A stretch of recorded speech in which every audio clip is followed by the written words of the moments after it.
कि एक तो मनु के बारे में ये बातें फैला दी है कि ये स्त्री को कहते हैं वेद न पढ़े। तो ये तो बात मैंने आपको स्पष्ट कर दी कि जब स्त्रियां ही वेद की ऋषिका हैं तो उसको कौन कह सकता है वेद न पढ़े। फिर कह दिया कि जो दूसरे आज के SC कैटेगरी के लोग वेद न पढ़ें तो उनके भी ऋषि बैठे हैं वहां पे। और ये जो चीज है इसको आप उदाहरण से थोड़ा देखें। और एक मंत्र भी मैं बताता हूं आपको, कितने उपहास का विषय है ये कि यजुर्वेद का एक मंत्र है, यथेमां वाचिम कल्याणी मां वदानि जनेभ्य ब्रह्म राजन्याभ्याम शूद्राय चार्याय स्वाय चरणाय च। यजुर्वेद का मंत्र है जिसमें कहते हैं कि वेद जो है वो सभी के लिए है, सब इसको पढ़े और ज्ञान प्राप्त करे जिससे समाज अच्छा हो। अब समझ रहे ना, वेद खुद ही जहां ये कह रहा है वहां कोई बाद में आके कोई बोलेगा कि ये वेद में पढ़े तो अपने आप इनवैलिड हो गया ना। और ये कि जब वो वेद के ज्ञाता है, आप समझ रहे हैं कि नहीं, कितना कंट्रोवर्शियल चीज है कि मनु जो है उनको वेद का सबसे बड़ा ज्ञाता माना जाता है। और मनु कहते हैं वेदो अखिलो धर्म मूलम, कि वेद जो है वो धर्म का मूल है। यदि कोई भी ऐसी बात होगी तो फाइनल कंक्लूजन वेद का होगा। वही मनु कहेंगे कि जो वेद के जो रचयित्री हैं ऋषिका, वो वही स्त्री वेद ना पढ़े। आपको उपहास का विषय नहीं लग रहा है? पहली बात। दूसरी बात मैं बता रहा हूं कि वेद जो है ना वो खास करके स्त्री विषय में कुछ जो और बातें जो समाज में बहुत सारी गलतफहमियां चल रही है, वेद ही दुनिया का एक टेक्स्ट है और इसलिए बड़ा है, इसलिए महत्व है उसका कि जब स्त्री पुरुष की रचना की बात आती है तो वेद ही ये कहता है कि एक जो मूल तत्व है, जिसको आप ब्रह्म कहें, इसको आप जो भी कहें नाम दें,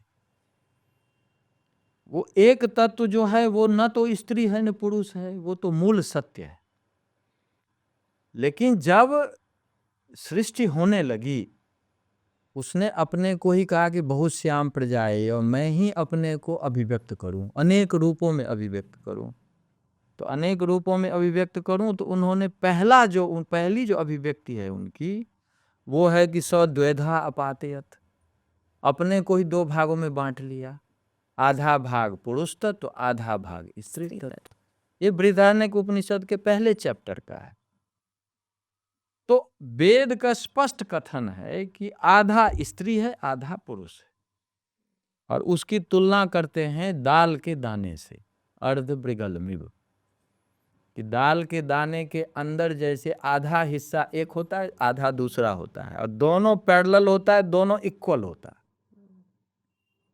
ना तो कोई छोटा है ना कोई बड़ा है, दोनों पैरेलल है, दोनों इंडिपेंडेंट है, बट दोनों एक दूसरे का कॉम्प्लीमेंट्री।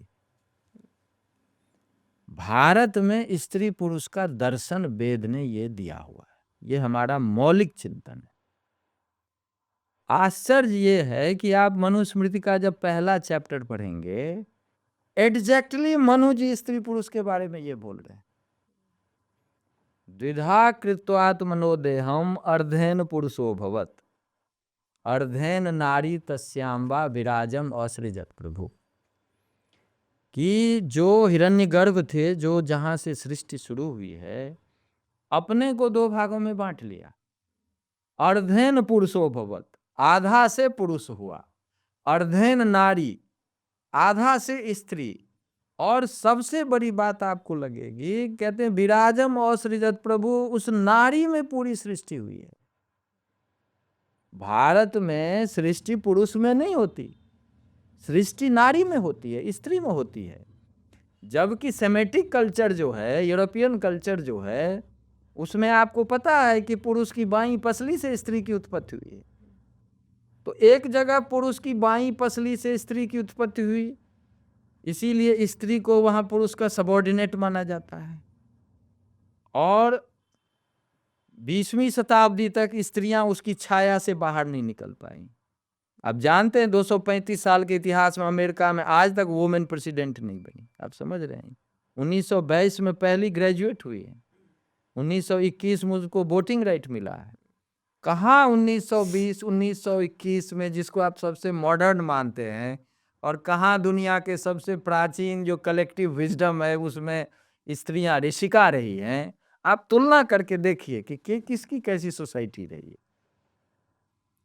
तो एक तरफ तो पुरुष की पसली से स्त्री की उत्पत्ति हुई, तो वो नॉन कॉन्शियस रियलिटी है। She can't take decision, she can't lead the nation, she can't lead the society.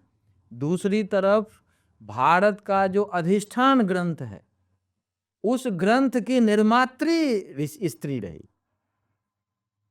तो कई बार तो मुझे हंसी आती है कि आज हम उस स्थिति में पहुंच गए हैं कि कहते हैं स्त्री को अधिकार चाहिए, जो उनके पास ऑलरेडी है नहीं। अधिकार का उन्होंने निर्माण किया है।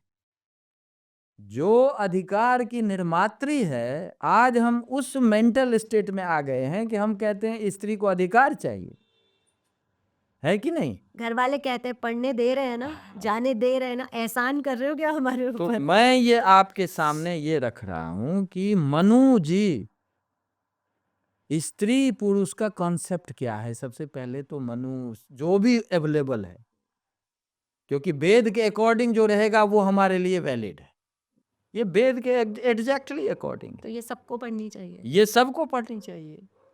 और इसीलिए पता है अपने यहाँ स्वामी विवेकानंद जी ने इस पे बहुत लिखा है कि भारत ही ऐसा देश है जहाँ पे कहा है कि स्त्री से सबकी रचना हुई है। उसी को हम आदि शक्ति कहते हैं, समझ रहे हैं ना। और अपने यहाँ तो ब्रह्मा विष्णु महेश हों, उनकी भी यदि उनका शरीर है तो उनके शरीर की रचना भी स्त्री तत्व से हुई। कोई भी यहाँ ऐसा जिसको आप पुरुष कहते हैं ना, देखिए दर्शन है या शास्त्र में पुरुष का अर्थ कॉन्शियसनेस होता है, ये उसमें बिल्कुल वो शास्त्र का अलग टर्मिनोलॉजी है। लेकिन समाज में अभी यही है कि पुरुष का मतलब मेल, ठीक है। तो मैं ये कह रहा हूं कि भारतीय ज्ञान में पुरुष का शरीर यदि बना है तो उसकी निर्मात्री स्त्री है। इसीलिए भारत में सबसे बड़ा माता का दर्जा है। मनु जी ने पिता से 1000 गुना बड़ी माता को कहा है।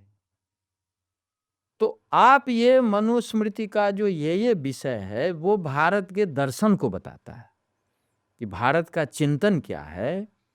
तो इन विषयों को देखें तो ये एक उदाहरण है कि वेद के अनुसार मनु में क्या क्या है, ठीक है।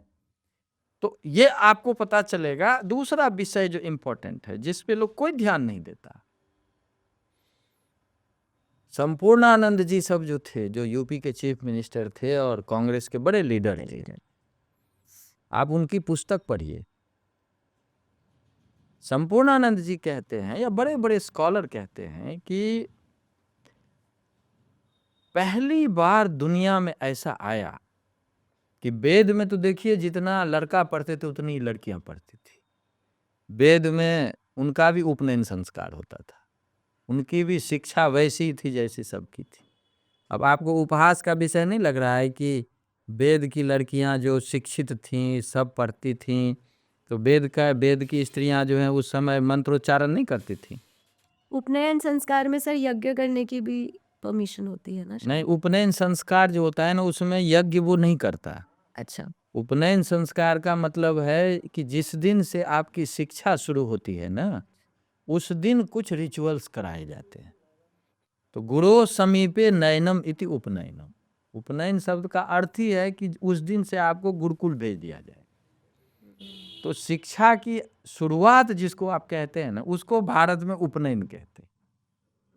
इसीलिए आज भी जो है किसी का भी उपनयन होता है तो उस दिन होता है।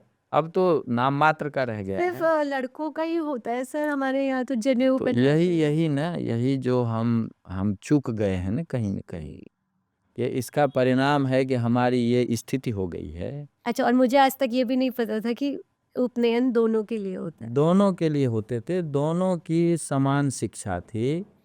और आप वेद में देखेंगे कि ऋषि स्पष्ट रूप से कहते हैं कि लड़की जब युवा अवस्था को प्राप्त करे तब अपने हिसाब से वर का चयन करे। और इसीलिए शुरू से अपने यहाँ ये जो हमेशा युवा शब्द है, अब युवा का आप आज की डेट में एज क्या फिक्स करते हैं वो दूसरी चीज है, लेकिन युवा अवस्था को प्राप्त करके ही विवाह हो, तो युवा अवस्था के बाद विवाह हो और कोई पढ़ लिख के विवाह करे तो अपनी इच्छा से वो निर्णय ले वो। तो ये जो है अपने यहाँ शुरू से जब वेद में लड़कियां पढ़ती थीं, वेद में लड़कियों का वही सब कुछ था, तभी तो ऐसी सी पर्सनैलिटी हुई है ना। तो आज के समय में कह देना कि जो स्त्री वेद नहीं पढ़ सकती, ये नहीं कर सकती, तो ये क्या है, वेद के ही विरोध में जा रहा है। One story ends, another begins. Keep dreaming, keep exploring. I'll catch you in the next one.